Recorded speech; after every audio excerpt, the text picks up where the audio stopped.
So here's a brief summary of the things that we are going to talk about in class on Tuesday. So this article relates to things that we have talked about in our first lecture on theory and research, and it's an article from Nature of their career feature, February 4th, 2025. And I just thought it was interesting because we had talked about sex researchers and sex research and what it is. And they profiled 3 different sex researchers, Kenneth Tan, who studies love across cultures. And this person is a psychologist at Singapore Management University and kind of just talks about the work that that person does. They also discuss Justin Garcia, who is an evolutionary biologist and the executive director of the Kinsey Institute, which we have talked about in class. And he studies the evolution of monogamy and is a sex researcher there. And then the third person that they profile is Sarah Stanton, who is a social psychologist and researcher at the University of Edinburgh and who studies romantic relationships and how to make them better. And so it's just an interesting, I'd never seen anything out about kind of profiling sex research as an option or a career in the field, and it played right into what we have talked about in class. This article is from the New York Times, from their ethicist section, February 7th. And I found it interesting. The title is, Does My Wife Need to Know About My Porn Habit?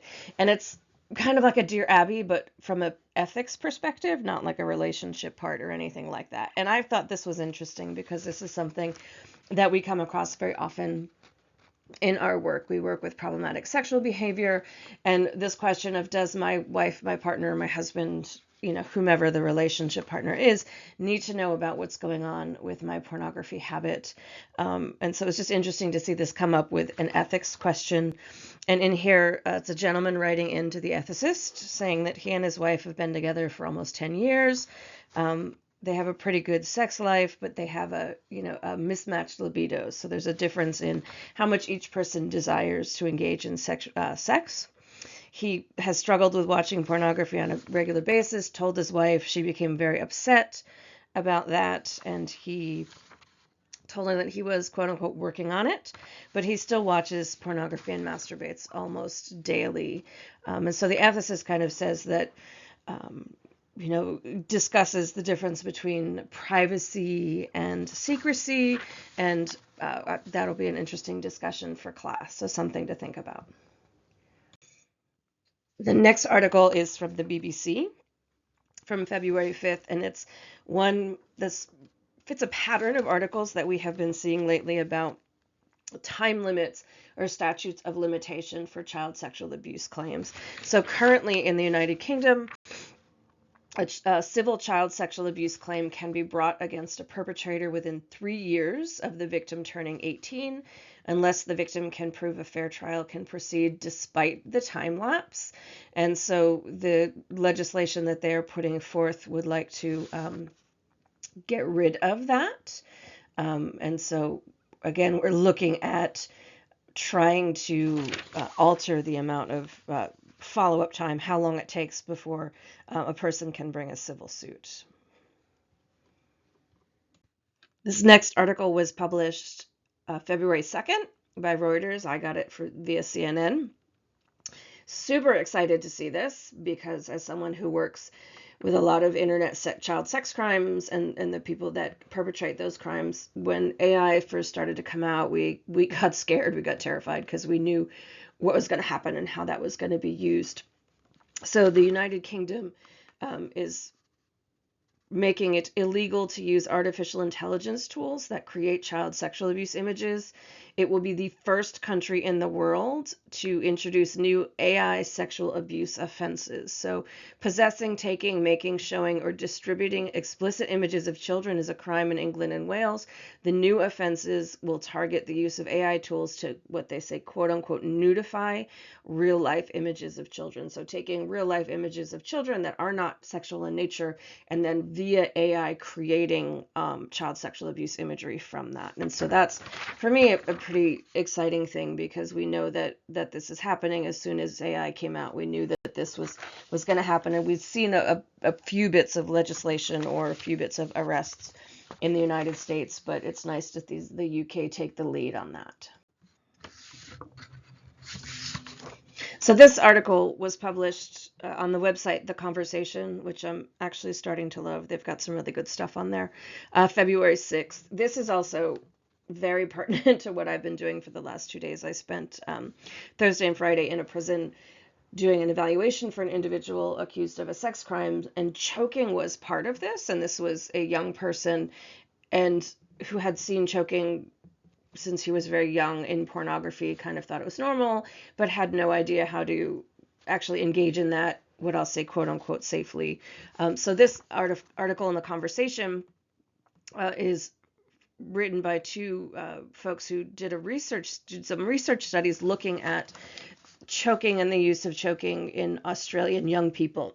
And what they found is about 50% of Australian young people have engaged in choking or strangulation during sex. And a lot of folks are doing that because they think that there's a way to make that safe, right? That if they don't use too much pressure or things like that, it can be made safe. And they discuss a 2024 study they published with the prevalence of strangulation based on the results of that survey, found that 50% of their participants in that survey reported that they had been strangled during sex, and 51% had strangled a partner. And so the new study they published this year, they wanted to kind of understand why people did that. And one of the biggest beliefs that they found was that people believed choking could be safe or could be done safely when it was done with low amounts of pressure. And so this really discussed the safety aspect, and they believed that consent, as long as consent was part of it, which obviously we need consent, no matter what we're doing, it would be okay. And the study really stressed that there's a need for better education, showing that really young people particularly misunderstand the potential dangers of sexual strangulation, and they need some education around that. And this article popped out, and I was like, oh, because it's literally directly a conversation I had last night with one of my staff members who works with the younger folks, that like we need to do something to educate people about this topic. So this article published February 6th out of Australia. So it's, again, very pertinent since we are literally in class. You guys are teaching your sexual education modules. And this study looked at what Australian youth or teens believe they're getting or missing from sexual education that they get. And they reported that they really felt like they were not getting enough information or education about how to actually have relationships, right? They're getting lessons that focus on legal definitions and risk avoidance, but they're not getting real life skills for communication, empathy, and emotional connection. I quote that from the article.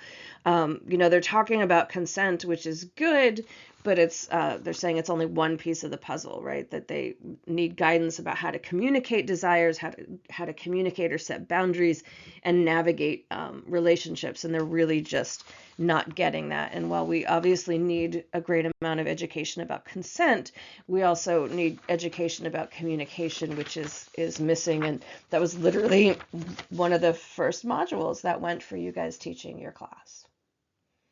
So I'll look forward to seeing what else you guys bring to class on Tuesday.